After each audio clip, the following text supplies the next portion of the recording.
Patay matapos pagbabarili ng isang barangay chairman sa Dato Salibo, Maguindanao del Sur. Sugatan naman ng isang lalaki sa Dasmariñas, Cavite matapos tamaan ng ligaw na bala sa mata. Narito ang unang balita.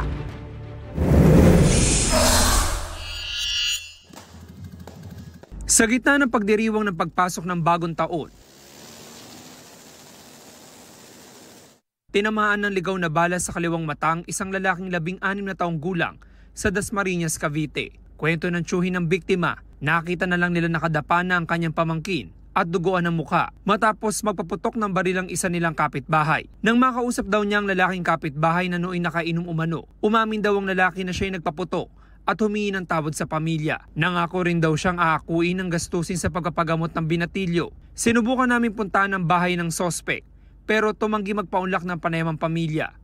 Base sa imbestigasyon, pababang nagpaputok ng baril ang sospek, tumalbog sa kalsada ang bala at tumama sa biktima. Hawak na ng pulisya ang baril na ginamit ng sospek, pati ang basyo ng bala nito na isa sa ilalim sa ballistic examination. Patay sa pamamarilang kapitan ng barangay Sambulawan sa Dato Salibo, Maguindanao del Sur. Base sa imbestigasyon, kauwi lang ng biktima mula sa moske nang lapitan siya ng 2 salarin at pagbabarilin. Patuloy na inimbestigahan ang insidente. Ito ang unang balita. James Agustin para sa GMA Integrated News. Gusto mo bang mauna sa mga balita? Mag-subscribe na sa GMA Integrated News sa YouTube at tumutok sa unang balita.